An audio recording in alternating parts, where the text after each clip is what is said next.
Hello everyone, this is Paige from Mosaic Moments, and today I am showing you a tutorial of the dial die set. This set comes with 4 dies. The largest one here measures 5 by 5 squares on the grid paper, which covers a quarter of the grid paper, so it's a pretty big die. And this set also comes with this dial piece here, and that's to help you fill in these spaces easier so you can roll just that one die through rather than that huge die. And it also comes with 2 little, we'll say mini pie looking pieces here that also helps you to make cutting those pieces much easier. So before you begin your project with the dial die, I do recommend taking the time to organize and plan out where your photographs will be placed. So I recommend rotating the dial die around and making sure your subjects will fit within that size, and also that your subject will fit in the direction you want to place your dial die in. Alright.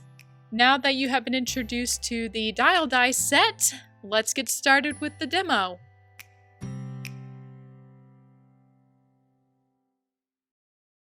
In order to use the dial die, you will of course need a die machine. I am using the Sizzix Big Shot Foldaway, and I have my sandwich placed here based on the manufacturer's instructions, so be sure to review yours because every machine is different.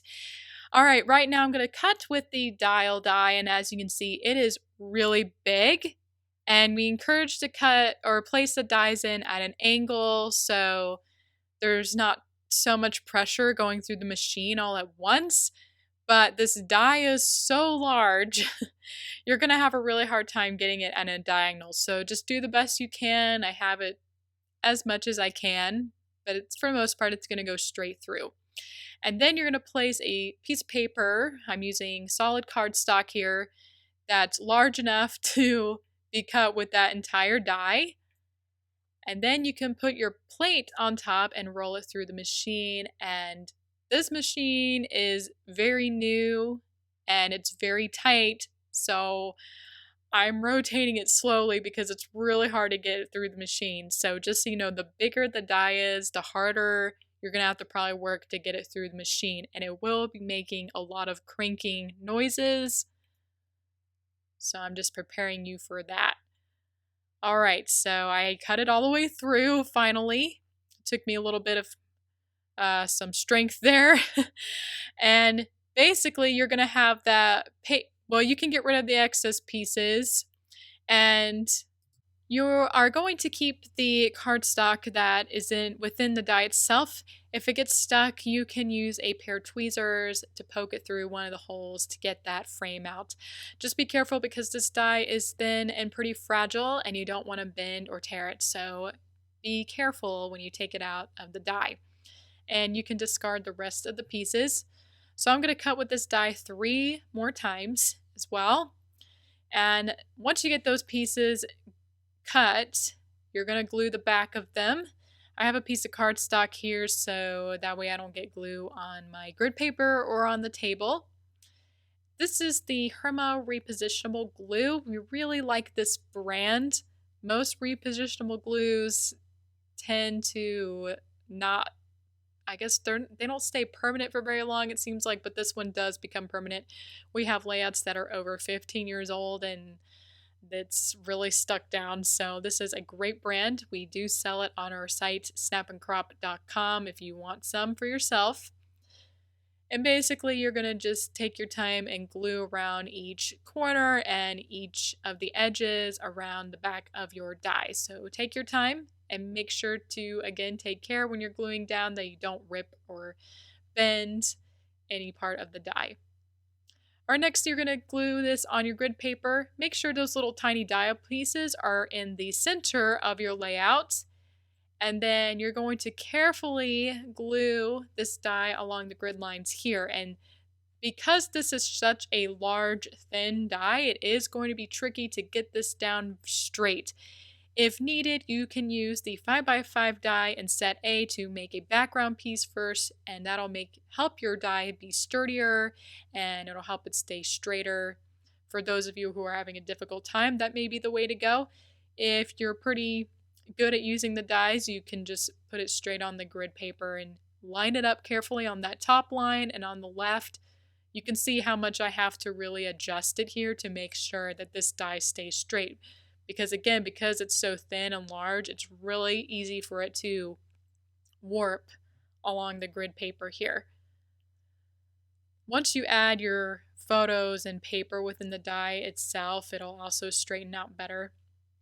Alright, so basically you want to glue down the rest of the pieces on your grid paper, and what's nice is there's only 4 pieces to cut since this die is so large. Just take your time, and at the end you should have a design like this one. So those little pies are in the middle of your page, making it a dial design. Alright, right now I'm going to show you how to cut these corners. So I'm placing it over the page here. So if you have a paper like mine, I have this plaid paper, which it probably doesn't matter for me which direction the plaid paper is going, but you may have a paper design where something may look funny if it was upside down. So you want to pay attention to which direction this corner part is going when you place it over your paper. And I am using washing tape because when you're using plaid paper or stripe paper, I don't really like it when the lines look crooked. So I use washi tape to make sure that die stays straight on the paper. So when it does cut, everything looks nice and straight and not crooked. And washi tape's also handy so your die doesn't glide around in the machine. Alright, so I cut that through, so now I have my corner piece. Also, if you wanted to use up more paper, I'll just show you real quick. This corner piece can fit right in this corner, right here, and I'm going to do it 3 more times. But you could also use the 5x5 square die in set A, and you can cut that and then have that background show through the corners if you would like as well, instead of cutting each corner like I'm doing now. Really, it's all about what's easiest for you. Alright, I had a really hard time getting it through the machine because it's so tight. But I promise, we have sometimes we get questions if your die machine is really tight, will it ruin your dies? And I will say, so far, it has never ruined my dies if the die machine is really tight. The main issue is if it can't go through at all, which in that case you may need to adjust your machine or adjust your sandwich because it may be too thick. Alright, still getting it through my machine here. Get that washi tape off. Alright, I'm going to do it again, clean off my space here. Okay, I have this last corner, and I'm carefully lining it up because, again, I don't really like it when any plaid designs or stripes look crooked on my page later. So if you're picky about that, again, definitely use washi tape. Alright, I have my last piece cut, and now I'm ready to move on.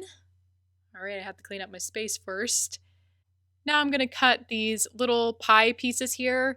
I did leave them together. You also can separate them. It's just whatever you prefer. And just like the other times, you roll it through and you're pretty much done. And the nice thing is you can make 2 at the same time. So you can get this done in 4 cuts. Once you have all of these pieces cut, you can start placing them within the dial die cuts. So first I'm placing in all of these corners. I have a plaid pattern paper, so it doesn't really matter which corner I put them into, but you may have a pattern paper, as I said earlier, that is going in a specific direction. So you want to pay attention and make sure you have them in the correct corner. And next I'm going to place in these little pie looking pieces, and I did put glue directly on the grid paper. I find that's a bit easier than trying to glue each little piece. So whichever is easiest for you is okay. Once you have those in, now I'm going to start cutting with this dial die with my photographs. Alright, so here I'm Usually when I use this die, I pay attention to what direction it's going, and then I try as best I can to place it in the same direction on my photograph. You may have noticed I don't have that plastic plate on the bottom anymore. Now I'm using a crease pad. The crease pad is great for photographs because sometimes your photographs might get a little indent around the edges, and so a crease pad helps you avoid that. With the Sizzix machine way, I don't know about every single die machine.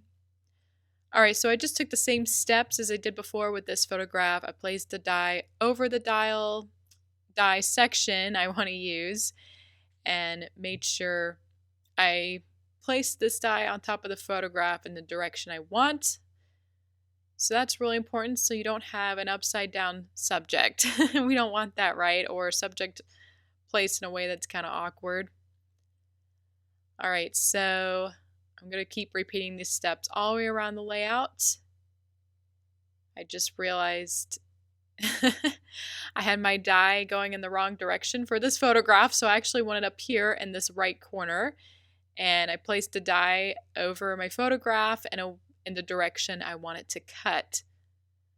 So you have to pay attention with every photograph, and that's why it's very important to plan where your photographs are going to go before you start cutting, because you want to make sure that your subjects fit within that space. So here I have the die facing that specific direction, and I made sure my subject, which is the kayaker in this case, could fit in that space the way I like. And I also wanted to fit in some of those trees that are in the background of the photograph.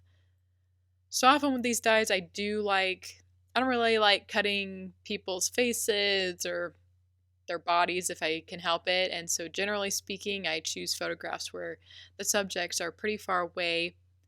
Basically, you want to choose photographs where the subject fits in the way you would like. Everyone has a different style. So maybe some of you're trying to just get someone's face, but I would make sure someone's entire face fits within this space. It might be awkward if you cut their face in half or something. So, a lot of people ask how do we choose our photographs. And like I said, in this case, pretty much I chose a series of photos, which in this case was a kayaking trip we did. And on a lot of them, everyone's pretty far away. There's not much photographs, as you can see, where everyone's really up close. And so this was a nice subject to use with the dial die because I'm not, as I said, having to cut people in an awkward way. So obviously our dies are really great for your traveling kind of photos or activity photos. All right, here's my last piece here. And again, I made sure those two kayakers fit within this space as in the way I prefer, where they're both in there. And cut that through, and it's all finished. So now I can glue them on my grid paper, and as you can see, I do have them in a specific order again. So I just glue down each of the pieces, and then they fit right into that dial die frame here. I just glue, you'll see here, on each edge, and then put some glue right in the center as well. I think that's really all you need. You don't need a ton of glue. And the Dotto glue does become permanent after 72 hours. So don't worry about it falling off. It will stay down for a very long time once you glue it. And when it becomes completely dry, it'll stay down really well. Alright, take your time if you need to. Sometimes the dial die gets pretty warped, and you might have to take a little bit of time to make sure these fit within the space well. And to finish off my layout, I cut these out before the video started. These are the numbers and alphabet. I believe this is number 3. We have 4 sets. This is alphabet and numbers 3 to make a little date in the middle of the layout. Alright, my layout is completely finished. I really enjoyed making this page. The dial die is very easy to use, and you get this fun layout in the end. Alright, so if you enjoyed watching this dial die tutorial, be sure to give this video a thumbs up to let us know that you enjoyed it. Also, don't forget to subscribe. We put out a video pretty much every week, and we would love for you to be able to watch all of our tutorials. So be sure to subscribe. Alright, I hope you had fun watching this demo, and I'll see you next time.